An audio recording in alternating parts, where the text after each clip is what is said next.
Hi everyone, welcome to the classes on mechanics of solids.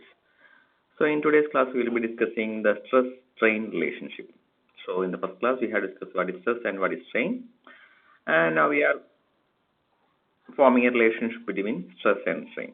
Also we have discussed what is Hooke's law. So Hooke's law, most of the elastic material when its load is applied it will experience both stress and strain. So up to certain limit this stress is directly proportional to strain, and we can replace this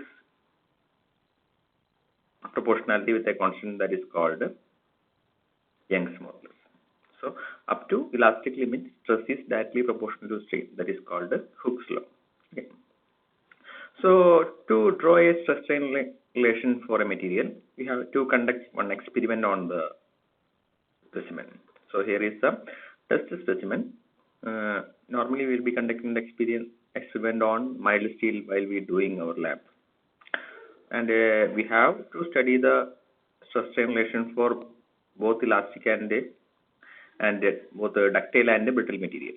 So MS is considered as a ductile material, and we will discuss some brittle material in general. Okay. So here is the specimen. It is a cylindrical in shape. In the test region, the diameter is little bit reduced, and the top and bottom portion will be grabbed by the jaws of the universal testing machine, and we will be pulling the specimen in both upward and downward direction. So at last it will break, and it will break into two pieces by forming a cup in the one portion and a cone in the another portion. So we will see how the experiment is conducted. Okay. So for that we will see a video. So our experiment is a tensile test. This is our specimen. So you can see in the middle portion is little bit diameter reduced for this called test preparation, and the top and the bottom portion, the two ends are prepared for holding on the jaw. So in this universal testing machine, they are using a jaw with a screw attachment. So they have prepared the two ends like thread type of preparation they have made, and they have marked the test length. So total length is L0. It is divided into n number of equal width regions having the diameter d0. And after that, they will be attaching the specimen into this universal testing machine. The universal testing machine. So thread type formation is there in the jaw. After that, there will be tightening. So this is called for measuring the elongation of the bar. When we are applying the load, the bar will be elongating in the upward and downward direction. So these two attachments will help to measure the elongation. So by measuring the elongation, we can find out the final length, and we also already have the initial length. By comparing that, we can find out the value of strain. Okay. Sensor arms are carefully pressed. So this attachment is for measuring the elongation of the can be measured bar throughout the whole tensile test. Okay. Next we will be applying the load. Usually you can see that there is a total load is equal to 0, and during the tensile test, the test piece is slowly and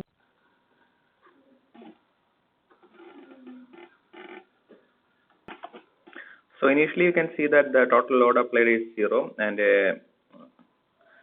in the x-axis they have plotted the elongation, and the y-axis they have plotted the load. Or from directly we can write here it will come the stress, and the y-axis will be strain. So when we apply the load, you can see that the load will be slightly increasing. Now it's slightly increasing. The initial position also, mm also, it's a bit increased. So you can see now the load is increasing gradually. Now the graph is started to plotting. Here you can see a light red line. So it will be increasing linearly as a straight line. As the load increases, they are reducing the scale of the graph. So we can see the total stress strain curve. Now the stress is directly proportional to strain. That's why you can see a straight line. The load is increasing to 29 kilonewton, and after that you can see the load is suddenly decreased, but the elongation is continuous, and it will, this is called upper yield point and this is called lower yield point, and it will continue for some time, and after some time it will start, the load will again start increasing.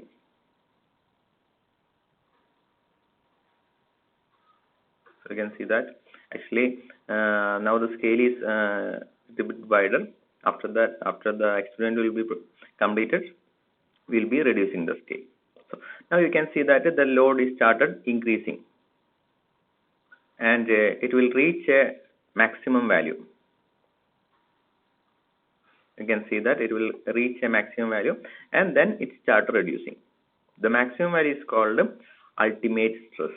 The material, the stress, maximum stress the material can withstand. That is called ultimate stress. So you can see the load is still increasing. Now you can see here in between some portions the diameter is reducing. That is called neck formation. At the same time you can see the load will be started reducing. Okay. Also you can see the diameter is reduced, and you can see suddenly it will break. So the load will suddenly drop. Now it's broken. So load will be suddenly dropped. So this is our stress strain diagram. Initially the stress is directly proportional to strain, and it will reach a elastic limit. Then comes the upper yield point, lower yield point, ultimate strength, breaking point. So these 5 points will come in the stress strain diagram for the elastic material. Okay. So this is our 5 points: point A, point B, point C, and point D. Okay. Point A is called proportionality limit. Stress is directly proportional to strain. And point B is called elastic limit. Or sometimes in some textbook they have mentioned that point B as an upper yield point and point C as the lower yield point. And the point D, we can experience the maximum load the material can withstand, that is called ultimate stress, and at the point breaking point or a failure point. So this is the stress strain diagram for an elastic material, especially mild steel. Here is the definition for each and every term. First one is the limit of proportionality. This is the proportionality limit or limit of proportionality. It is the limiting value of stress up to which the stress is proportional to strain. Okay. Second one, elastic limit. This limiting value of stress up to which stress is material is released, it will come back to initial position. That we have already mentioned in the previous classes. Upper yield point. This is the term we are going to study for this. So upper yield point is the point at which load starts reducing and the extension increases. You can see that after elastic limit the load is suddenly reduced, but there is an elongation. This process is called yielding of the material. In lower yield point, you have already seen in the diagram. For some duration the stress remains same, but the elongation continues. At this stage the stress remains same, but the strain increases for the time. Okay. Ultimate stress, the maximum stress the material can resist, that is called the maximum stress. The stress is about 370 to 400 Newton per mm square. It's mm square, that is 2 come in the side, actually it is mm square. At this stage the cross-sectional area, particular section start reducing. That's called a neck formation that we have already seen in the video. It's called. And at this stage the load is resisted, and hence the stress developed started reducing. After the ultimate point stress, we already seen in the graph that after ultimate stress, the stress load is reduced, also the stress is reduced, but the elongation continues. And at the breaking point, the stress at which finally the specimen fails, that is called breaking point. At this strain is 20 to 25%. Okay. So this is a 5-mark question that usually asks for the unit examination. Explain the stress relationship for mild steel or elastic materials. In the last year also they have asked for the stress relationship for elastic and brittle material. Okay. In our video, we have one more test for the brittle material.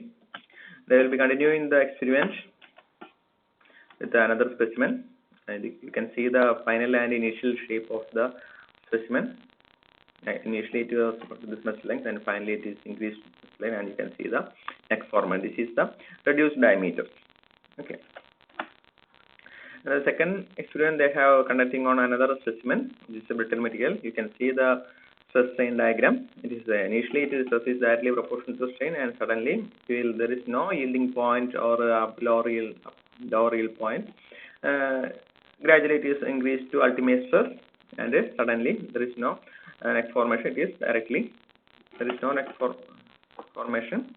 It is broken directly. So for brittle material. Okay. So this is the stress strain diagram for aluminium or high strength steel, and this is the stress strain diagram for a brittle material. Okay. Now we'll go to our nominal stress and true stress. Actually, while we are doing the experiment, we have seen that after yield point, that is after ultimate strength, our graph is going downwards. Actually, this is called the nominal stress. But actually, while calculating the true stress is given by load by cross-sectional area. And after this point, we have already seen that there is a neck formation in our specimen. That is, neck formation means actually the specimen diameter is like this, and just before beginning, you can see that the diameter will be reducing like this. Okay, this is called neck formation now. So this cross-section area, the area cross-section will be reduced. So while calculating the true stress, we will be calculating the stress with the help of the reduced cross-sectional area. So if you calculate the stress with the reduced cross-sectional area, we will get the breaking stress at this point.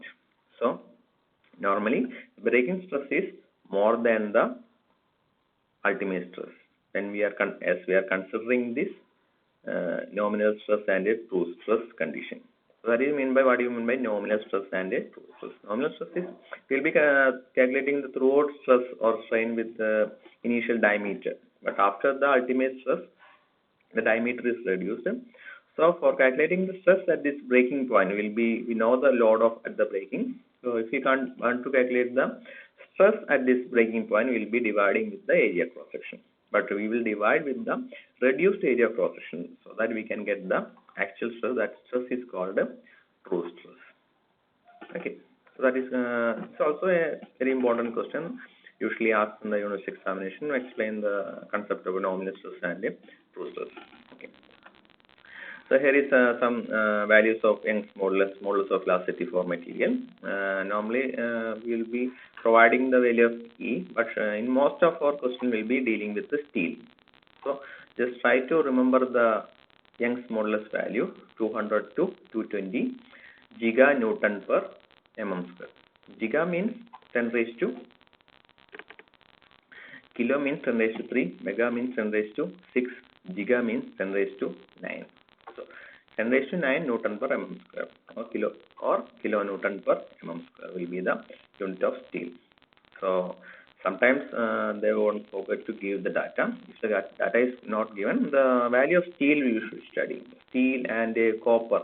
So these two are most common thing. 90 to 110. It will be 200 to. So just remember 100 and 200. That will be easy. Okay. And we got the least Young's modulus for the timber and highest Young's modulus for the steel in this among these. Okay. A timber also in some after in third or fourth module we will be dealing the questions with the timber. So next comes our problem part, deformation of body under force acting on it. So we have already discussed stress is proportional to strain, or we are replacing the proportionality with a constant called Young's modulus, or sigma by E is equal to capital E, where E is the Young's modulus. So sigma can be written as load by area, and E can be written as E is equal to delta L by L. So we can write sigma as P by A and E as delta L divided by L. Okay, so that's equal to E. So from that we can calculate the value of delta L. So delta L can be written as PL divided by A. So this is the equation we are going to use for the entire semester. You have to study this equation. Delta L, change in length, is given by PL by A. Suppose a load is acting on a specimen having a length L with the area of cross section and the Young's modulus. We can calculate the value of delta L equal to PL by A. Okay, it's a very simple equation, but when you are studying for the question, you will find it difficult, but we'll be using this throughout the semester for all 5 modules. We'll be using this equation. Okay. So a steel rod. Here is our first question. A steel rod of 1 meter long. So in this question, 1 meter long means the length L is given as 1 meter and 20 by 20 mm cross section. That means area of cross section is given as 20 by 20 mm. Actually, they have given the length in meter and they have given the cross section in millimeter. So it will be better to do all the calculation in millimeter, and finally you can convert or you can keep it in millimeter itself.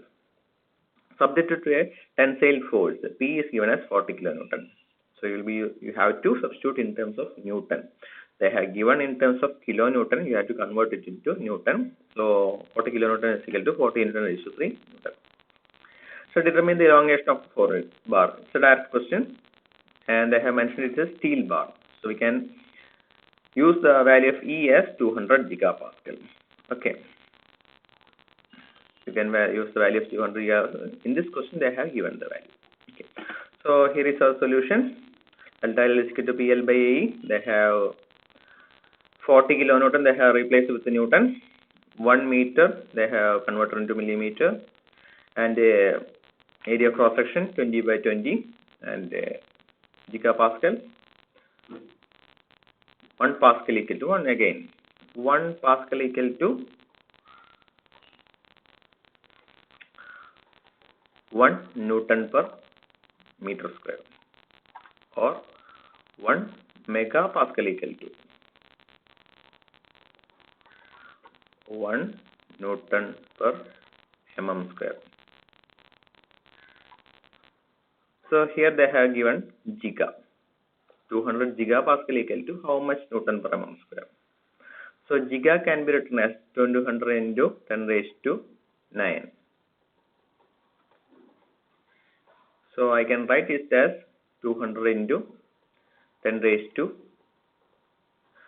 3 into 10 raised to 6. So 10 raised to 6 is megapascal.